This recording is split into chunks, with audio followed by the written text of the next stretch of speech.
Hello students.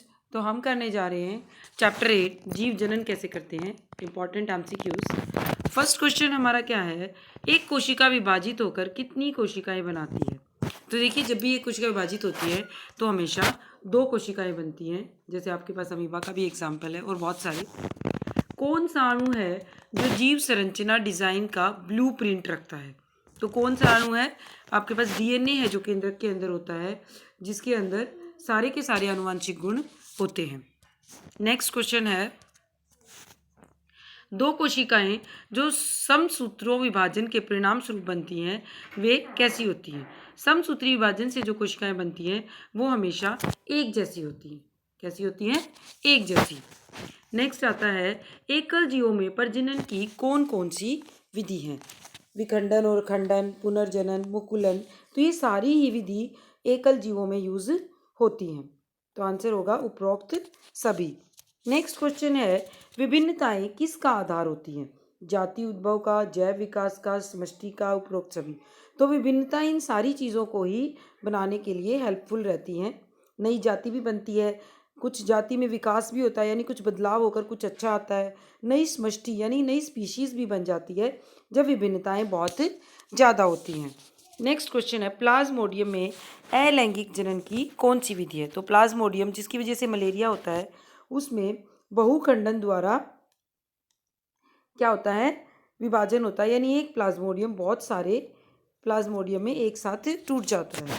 निम्नलिखित में कौन सा जीव विखंडन द्वारा जनन करता है। इसने कहा अमीबा, पैरामीशियम, लेशमानिया, उपरोक्त सभी। तो सारे ही ऐसे हैं जिनमें क्या होता है, आपका खंडन विधि द्वारा विभाजन होता है, यानी आंसर क्या आएगा, उपरोक्त सभी। जनन की किस विधि में जीव टुकड़ों में टूट जाता है और ये टुकड़े वृद्धि करके नए जीव में विकसित हो जाते हैं। तो टुकड़ों में टूटना और नए जीव में हर एक टुकड़े से एक नया जीव बनना, इस प्रक्रिया को हम बोलते हैं पुनरुद्भवन। नेक्स्ट क्वेश्चन है, स्पाइरोगाइरा में जनन की कौन सी विधि है। तो स्पाइरोगाइरा में जनन खंडन के द्वारा होता है। हाइड्रा पुनर्जनन की क्षमता वाली कोशिकाओं का उपयोग किसके लिए करते हैं। तो हाइड्रा मुकुलन के द्वारा उसके अंदर जनन होता है। नेक्स्ट है, मुकुलन किस जीव में देखी जा सकती है। Bryophyllum, amoeba, east, लेशमानिया। तो देखिए, मुकुलन हाइड्रा में भी होता है, लेकिन यहाँ जो ऑप्शंस दिए गए हैं उनमें से सिर्फ ईस्ट ऐसा है जिसके अंदर मुकुलन होता है। लेशमानिया में, ब्रायोफिलम में, अमीबा में इनमें नहीं होता है।